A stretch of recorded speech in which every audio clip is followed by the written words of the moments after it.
IP.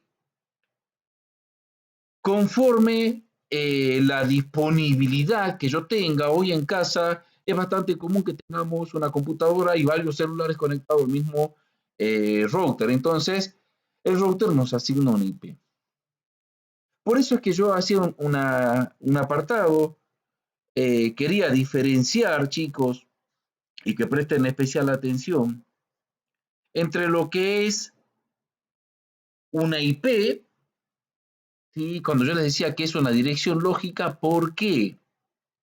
Cuando yo, por ejemplo, voy a un sorteo, compro un número, ya tengo un número. Mientras esté en ese sorteo, mi número va a tener importancia.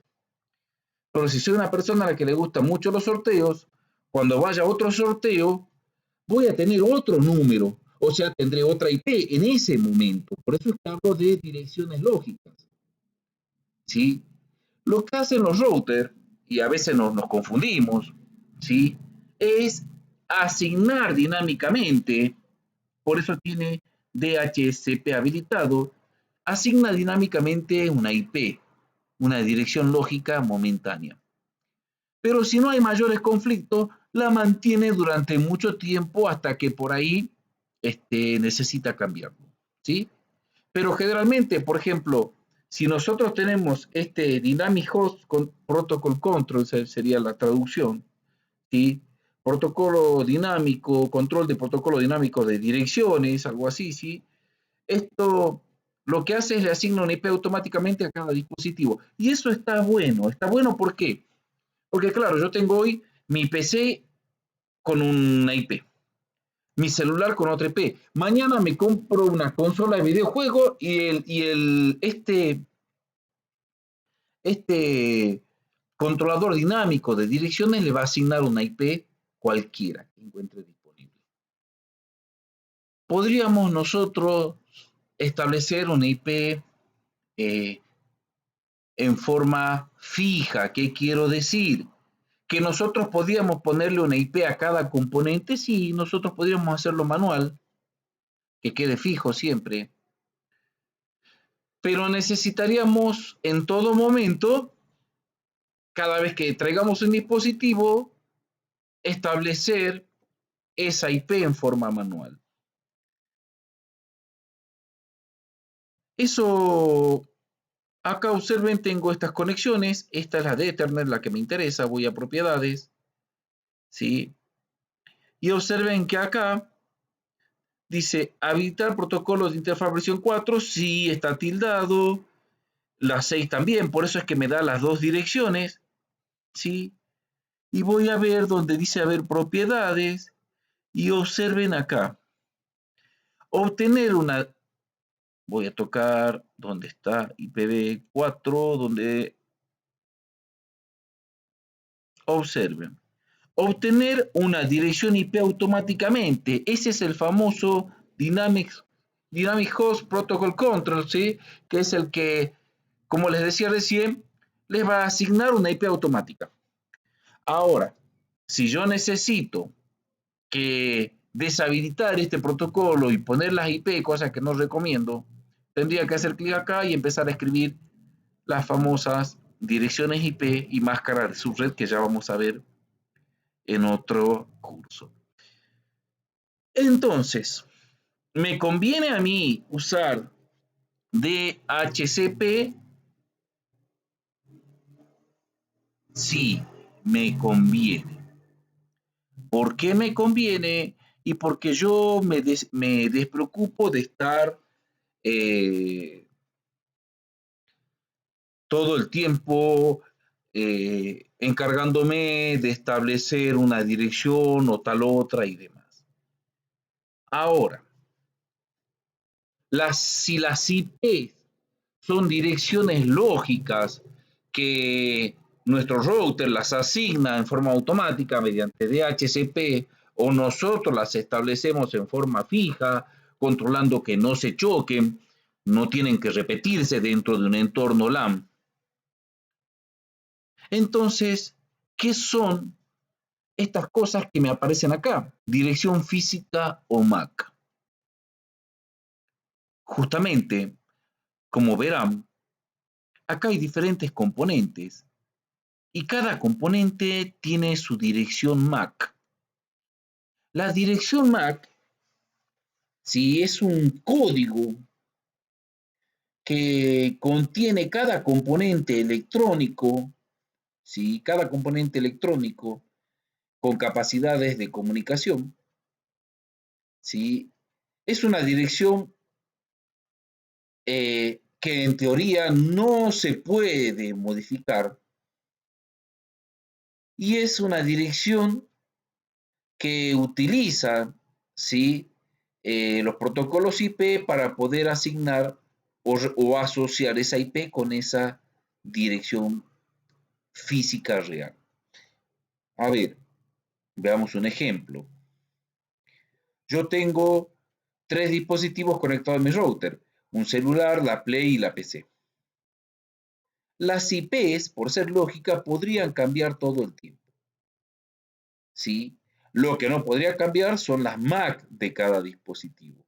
Entonces, hoy, por ejemplo, yo tengo la IP1 en la Play y mañana tengo la IP2 en la Play y pasado la IP3 en la Play para acortar, ¿no? Saben que es más largo, ¿sí? Bien, ¿qué sucede? La MAC no se debería poder cambiar porque la IP se asocia a una MAC, o sea, la 1 apuntaba a la Play. Supongamos que la MAC sea la Play, así sencillo, ¿sí? Para no estar usando esta notación hexadecimal que realmente es una dirección física o MAC. Cuando yo tenga la IP2, estoy apuntando de nuevo a la Play. Cuando yo tenga la IP3, estoy apuntando de nuevo a la Play.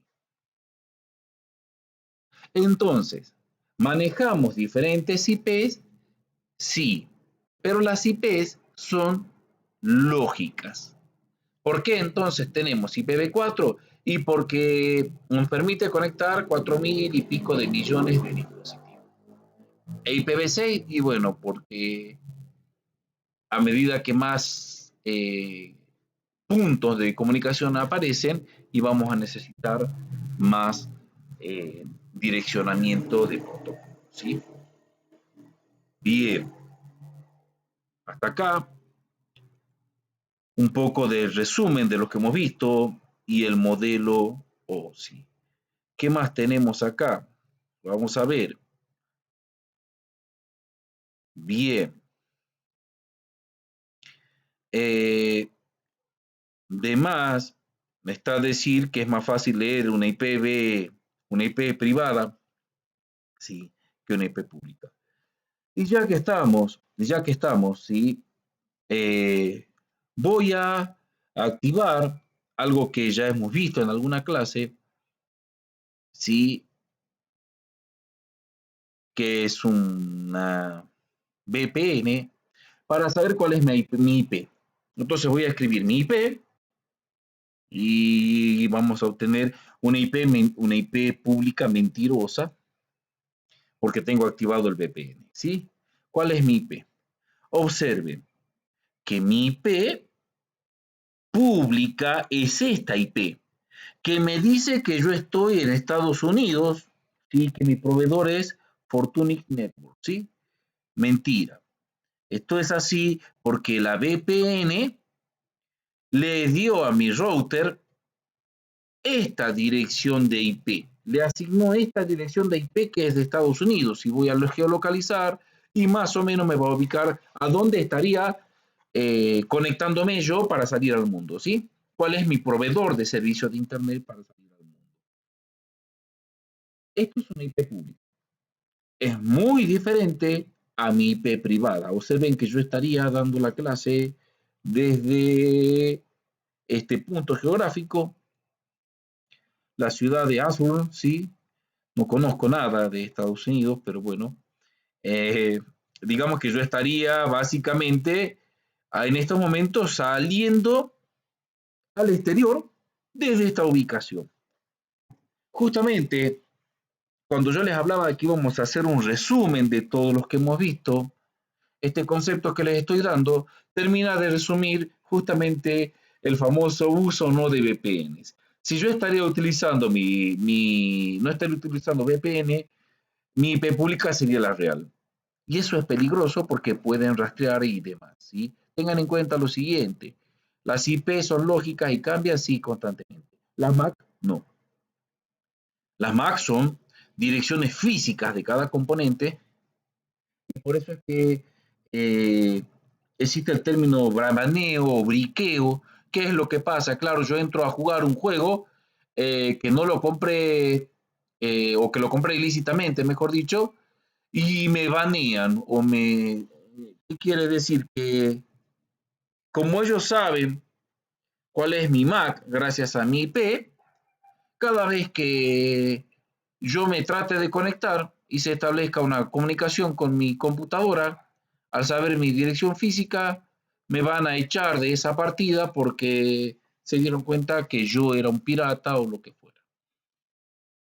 De la misma forma, hoy recomiendan cuando uno baja algo en torrents, usar VPNs, ¿sí? Para evitar que rastreen justamente el lugar de origen de donde bajamos ese contenido que quisiéramos bajar, ¿sí?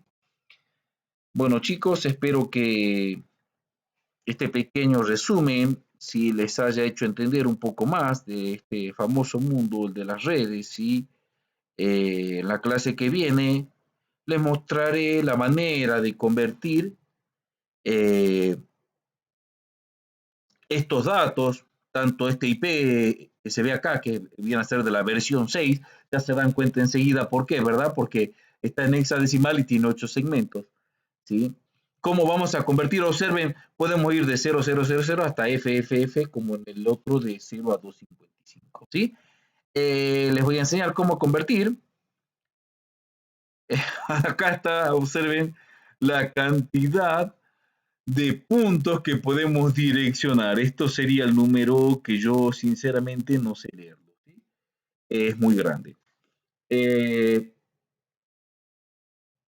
Espero que esto le haya abierto un poquito más, ¿sí? El entendimiento sobre este mundo, el apartado de las redes, sobre las famosas IP, MAC, IP privada, IP pública y el famoso DHCP, que parece un nombre de ciencia ficción, pero no es más que un programita, podríamos decir así, que le asigna una IP a cada dispositivo de acuerdo a su MAC.